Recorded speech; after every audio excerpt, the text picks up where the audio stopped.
While normal grief symptoms gradually start to fade away over time, those of complicated grief linger or get worse. Complicated grief is much stronger than usual grief. Complicated grief is like being on an ongoing heightened state of mourning that keeps you from healing. Complicated grief can worsen your quality of life and involve symptoms that are more serious than normal grief. When you find yourself stuck in your grief and you're unable to move forward in a healthy way through your grief journey, you may experience symptoms of complicated grief, such as avoiding social contact with others, wishing that you had died too.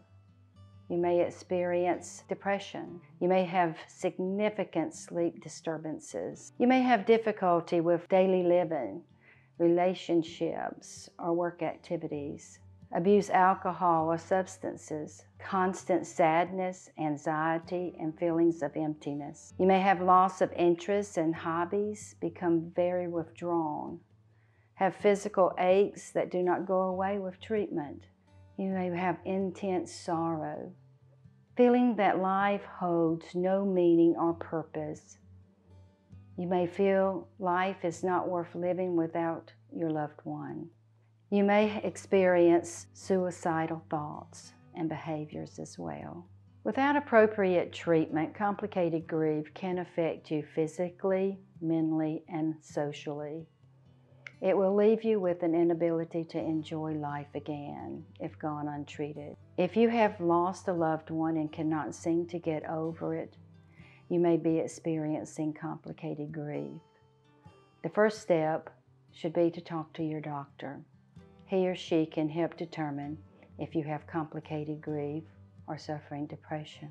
Other things that you can do is to acknowledge and accept the loss. Allow plenty of time to express your thoughts and feelings openly, or write them down in a journal. Find a bereavement group in which there are others who have had similar losses. Confide in a trusted friend about the loss. This can be your close friend, a family member, your pastor, or a grief counselor. If you think someone is in immediate risk of self-harm or hurting another person, call 911 or your local emergency number. Stay with the person until they arrive. Remove any guns, knives, medications, or other things that may cause harm. Listen, but do not judge. Do not argue, threaten, or yell. If you think someone is considering suicide, get help from a crisis or suicide prevention hotline. The number is 800-273-8255.